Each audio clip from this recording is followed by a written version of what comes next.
Muungano wa Rais William Ruto na kinara wa ODM Raila Odinga unapozidi kukosolewa na wengi.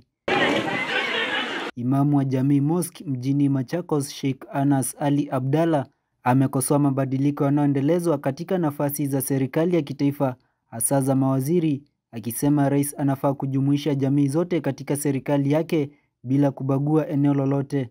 Tungeomba ya kuwa wanapoteua mawaziri ama wanapoteua ma-CS wateua kwa njia wakiangalia balance, si kuteua kutokamana na upande mmoja wa kisiasa ama kwa sababu ya regional moja. Hii italeta shida katika nchi hii yetu. Kwa hiyo tungeomba uteuzi unaofanywa uwe ni uteuzi ambao kwamba wakiangalia regional balance, kabila zote zihusike, wananchi wa sehemu zote waweze kuhusika katika uongozi wa nchi hii yetu, basi nchi itakuwa ni umoja. Kwa sababu rais wetu amekuwa akihimiza mambo ya umoja na hata amejaribu kuunganisha vyama vingine vya kisiasa kuvileta pamoja kwa sababu ya kuweka umoja wa nchi hii yetu. Kwa hiyo tungeomba wanapofanya mambo ya uteuzi ya kuweza kuwajumuisha watu katika mambo ya uongozi waangalie regional balance pasina kubagua kabila moja. Kama makosa yanaweza kufanywa na mtu mmoja wa kabila fulani, isije akachukuliwa ni kabila lote lina makosa. Kuna watu katika lile kabila ambalo kwamba ni wazuri, wanaweza kuongoza nchi yetu na ikaenda mbele,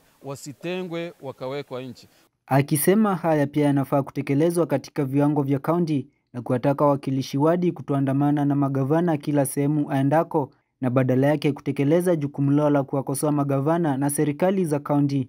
Tumeona ya kuwa ma-MCA ambao kwamba wao ndo oversight ya magavana na vitu vingine, mara nyingine utawakuta wao ndo wako karibu, wanazunguka labda katika mikutano ya hadhara na magavana, kushughulika na mambo ya magavana. Wao kazi yao ni oversight ya kuangalia zile resources za county zinaendeshwa namna gani na zinatekelezwa namna gani, kwa sababu wao ndo wakosoaji wakubwa wa county zetu. Lakini ikiwa watakaa karibu na wale ambao kwamba wanafaa kuwakosoa, matokeo yake watakula mlungula na hakuna kitu cha maana wanaweza kukifanya.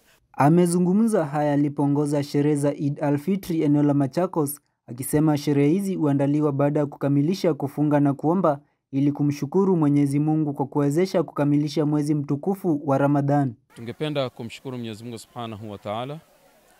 Siku hii leo tumeweza kukamilisha mwezi mtukufu wa Ramadhan, mwezi ambao kwamba Muislamu alikuwa anajinyima kula na kunywa na usiku akiinuka kufanya ibada za usiku. Kwa hiyo leo ilikuwa ni sherehe, leo ni sherehe ya Eid al-Fitr. Eid al-Fitr maana yake ni siku ambayo kwamba ni sherehe ambazo kwamba zinasherehekewa na Waislamu kwa kukamilika mwezi mtukufu wa Ramadhan.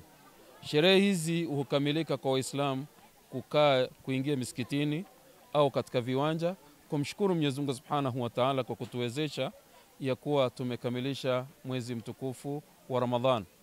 Isaac Musyoka, Undugu TV.